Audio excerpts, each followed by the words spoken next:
Welcome to another Studio tutorial. In this video we're going to cover working with your layout in Studio.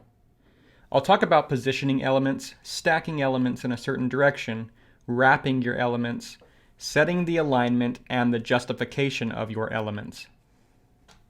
As you can see, I have a blank web page and we're going to add our first element onto this web page. So we can start by dragging and dropping a box here, and we can position this box in one of 9 positions relative to this web page. And Studio gives us a nice hint showing us where this box is going to land once we let go. So let's drop this to the top left of this web page. And I'm going to go ahead and resize this so we can see this a little bit better. Now if I ever want to change my mind, I can drag and drop this anywhere else within these 9 positions. So I'll go ahead and drag this in the center. And we'll resize this up just a little bit more. And now I want to add another object inside of this box. So I can expand my toolbar here and just add a random image.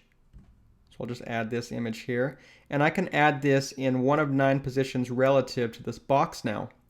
So let's say I want to add this right to the top here. I can pin this to the top and I can change my mind later. And now let's take a look at how this works in the layer hierarchy.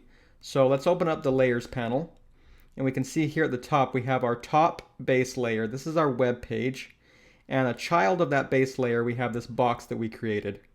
And that means anywhere that we drag this box, that image within the box is going to stay positioned relative to the box. So it's always going to stay on the top here where we pinned it. And then we can change the position of this image as well. Let's talk about setting the direction that your elements stack. Now if you add 2 or more elements into a parent element, let's grab one more image for example. We can see some new hints showing us that this is going to drop on the top of the image, to the right of the image, right below the image, or to the left of the image. So this is where this image is going to flow.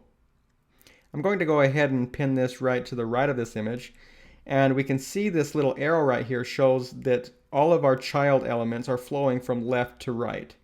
So we have 2 child elements in the layers panel, and they're stacked from left to right.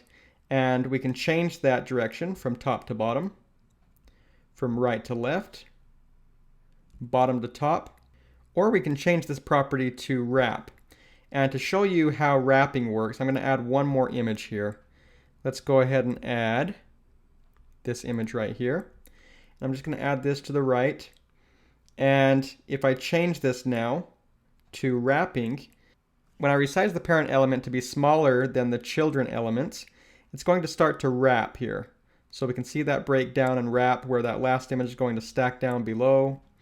And I can continue doing this to stack it to show 3 images. So that's how wrapping works. And you might also see some new tools as well. So we have alignment where we can align this box to the left of the web page, or if I select this image, let's go ahead and align this to the top of its parent, to the bottom, or to the center. We also have a justification tool, so we can stack our elements to the left, we can stack them to the center or to the right, and we can also distribute our elements full width or distribute them evenly. So the best way to get a feel for how this works is to just play around with this, how it flows. Now we can see the alignment here is showing on the left, but if we change this now from stacking top to bottom, now we have this alignment showing to align to the left, to the center, to the right. And our justification tool now lets us stack things vertically or distribute them vertically. And again, this is relative to this box. So if I change this box, because it's the parent element, if I change the size, you can see how the elements inside of this box are respecting the properties that you set previously. Again, the best way to learn the box model is to just play around with these tools and see how each element influences each other and how the relationships work between child and parent elements.